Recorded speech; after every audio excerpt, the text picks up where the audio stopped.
जी आमिर डोगर साहब, आप बात करना चाह रहे थे मियाँ अजहर साहब के। बहुत शुक्रिया जनाब स्पीकर साहब। मैं बड़े बोझल दिल के साथ और एहतजाज के तौर पर हम यहाँ खड़े हुए हैं क्योंकि हमारे बुज़ुर्ग, हमारे सिटिंग एमएनए मियाँ अजहर साहब का इंतकाल हुआ। तो रवायत यह है कि पहले दिन असम्बली का कोई बिज़नेस नहीं होता और उस मरहूम एमएनए के लिए उनकी याद में उनकी जो खिदमात होती हैं उनको ऐवान खराज तहसीन पेश करता है। इससे पहले जनाब स्पीकर, मैं बात कहाँ से शुरू करूँ? हम बाकायदा एहतजाज भी करेंगे और उस पर अपना पॉइंट ऑफ व्यू भी देंगे।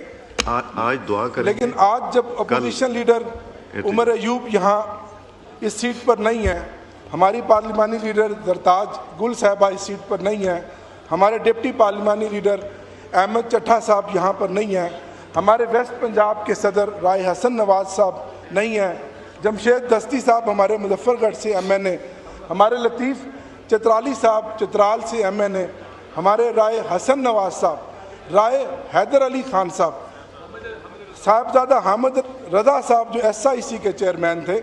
तो जनाब, जहां हमने मियाँ अजहर साहब की मग़फ़िरत की दुआ की, तो वहाँ जो जमहूरियत का कत्ल हुआ है, जो जनाजा हमने उठाया है, आप उसकी भी मग़फ़िरत की दुआ कर दें कि हमारे इन मेंबरान कौमी असम्बली को हक गोई के बुनियाद पर सियासी इंतकाम का निशाना बनाकर इनको कत्ल कर दिया गया है।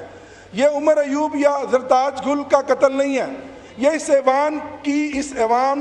ऐवान के मैंडेट की तौहीन है। लेकिन आप कुछ भी कर लें स्पीकर साहब, हमारे हौसले बुलंद हैं, हम डटे हुए हैं।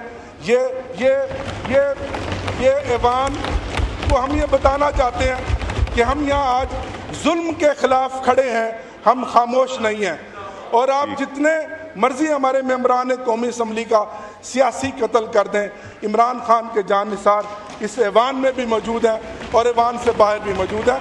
मैं इस पर हम इससे तफसील पर बात करेंगे, हमारे अरकान असम्बली भी बात करेंगे।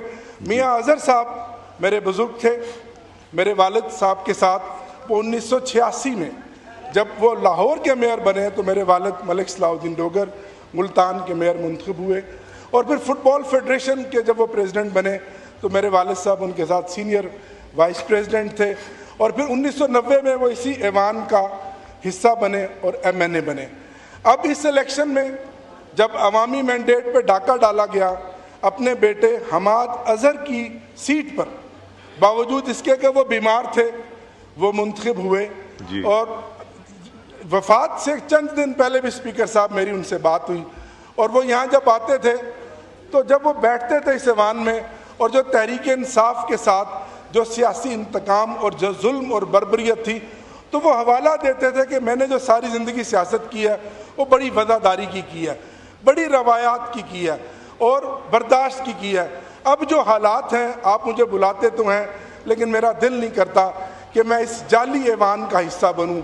और एक बार स्पीकर साहब, कुछ दिन पहले जब हम अडियाला जेल के बाहर गए और बहुत सारे एमएनए साथी मेरे यहाँ मौजूद हैं उनके साथ थे, तो जब पुलिस जिस तरह हम पर आए रोज़ लाठियाँ बरसाती है, तो उस बुज़ुर्ग को भी ना देखा और उन पर भी डंडे मारे गए, और वो भी हमारे साथ उसी तरह ज़ख्मी होकर आए।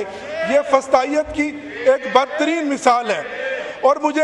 और आखिरी दिन ख़ास तौर पर मैं बात करना चाहता हूँ, आखिरी दिन उन्होंने बड़ी मुश्किल में गुजारे, बड़े दर्द के साथ गुजारे कि उनका बेटा हमाद अजहर, जिसको एक ही इकलौता बेटा, जिसको सैकड़ों मुकदमात में इश्तिहारी बनाकर गिरफ्तारियां डाली जा रही हैं, छापे मारे जा रहे थे कि वो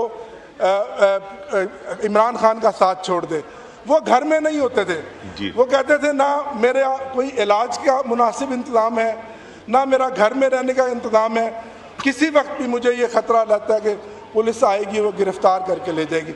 इस जबर के मौसम में, इस जुल्म के हालात में उनका इंतकाल हुआ है, तो इससे बढ़कर जमहूरियत का कत्ल कोई हो नहीं सकता। तो मैं शानदार अल्फाज में उनको खराज तहसीन पेश करता हूँ, वो मेरे बुज़ुर्ग थे, और दुआ को हूँ, और बिलखसूस उनके बेटे हमाद अजहर साहब से मैं इज़हार ताज़ियत करता हूँ कि अल्लाह ताला उनको और उनके ख़ानदान को जवार रहमत में जगह अता फरमाए। बहुत शुक्रिया। शुक्रिया जी।